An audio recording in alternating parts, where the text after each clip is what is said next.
Today's Midday Kentucky Cooking segment brought to you by Creative Kitchen and Bath, where you will always cook in style. Welcome back to Midday Kentucky, everyone over here with Chef Allison Davis at Wild Time. How are you, my darling? I'm great. Alrighty.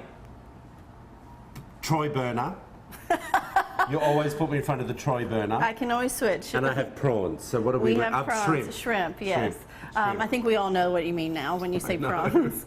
But we I have to tell you a funny story. Okay, here we go. Very quickly. I was at the car dealer the other day telling them I didn't know how to lift the hood of the car. Yes. To put the oil or whatever it was in. He had no concept of what I was saying. Okay? Because I say bonnet, which is the bonnet of the car. 15 minutes later, he realized I meant the front of the car, the hood. Okay, now you know it's a hood. All right, well, we're going to fry up our prawns, but we're going to be doing a shrimp tempura, and I'm going to do a little Asian dipping sauce. I love tempura batter. It's light, it's crispy. Do you use it with beer? No, but it's a good thing you said that because you do want to use carbonation, which makes it really light and airy, so we're using seltzer water. Why that? Just because of the carbonation. So the carbonation is what makes it light and fluffy. All right.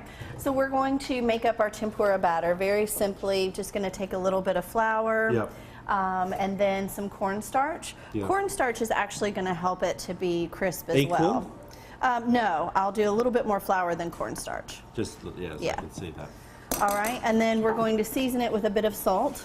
Just kind of mix that together. Yep. And that's it. All right, and so then we're going to take in our seltzer water. Is this how they make it in the restaurants? Yeah, a lot of times they'll do a different combination of flours. Maybe rice flour is more common, you know, in the Japanese restaurants. So then just start mixing that in. Oh. And then it's going to be kind of like a thick, almost like a pancake batter, right? Okay. Yeah, it's thick. All right, and so then you can just keep adding, but see all that carbonation and all that bubbly? That's good because that's what's going to make it really light. So traditionally, tempura light means and fluffy. Tempura means second skin. So you should be able, a lot of times when you get it at the restaurant, see the vegetables or see the shrimp itself. It should, so then we're just going to... but I think I'm lumpy. We're going to take this right out of the batter and then right into the mix. All right?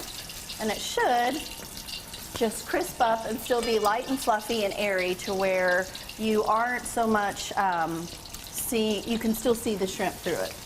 And because it's little shrimp, it should already be ready in a matter of 30 seconds. Oh, it's ready? Yeah. What do you want me to do? You're going to put it right on those paper towels. But it's not colored. You could go just a tiny second longer for it to get golden brown, but the shrimp is cooked. But how do you know it's cooked? Well, it's going to be nice and pink, but I know that oil is super hot because these aren't super big. Because you're an expert. Exactly. All right, so we're going to do a few more, but look, see how nice that is? You can still see the shrimp through it. Can I ask you a question? Yeah. I've had tempura shrimp at the Japanese restaurant the other night. How do they have long shrimp? It's a different shrimp. Like it might be a 10, 16 count. It's a bigger prawn. Maybe like a tiger shrimp or something like that. So it's just a different shrimp. Darling, you're putting them all in together. I don't know which ones are which. Well, you just let me add these two and then we'll pull them all out together. How's that sound? It's why I get confused, people. She confuses me. No. Can you flavor the flour, like with maybe chili or something? Yeah. And what I would do is actually season it with a little salt when it comes out of the fryer. And then what we're going to do is make a dipping sauce that's going to go with this. So I'm going to just take a bit of soy, right? So a little soy sauce.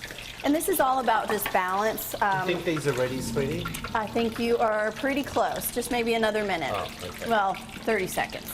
All right, so for our sauce, very simple. I'm going to go soy. I'm going to go a little red chili paste for the heat. I love that chili paste. This is what you're going to love, the ginger, right? I bought some of that the other day. The ginger paste we can get at the deli at the fresh herb section. And then a little bit of honey just to balance with sweetness, and it's also going to thicken the sauce, right? So I'm just going to take those four things together, whisk them up, and then we're going to throw this into a little dish for dipping, and then you've got a perfect little appetizer in a matter of minutes. All right. Well, if you want to find out about this recipe and more, head over to wtvq.com/Midday Kentucky. That's Click on the recipe tab. It's all there, or you can find Chef Allison Davis on Instagram. At Chef Allison Davis. That's it. See you in a minute, everyone.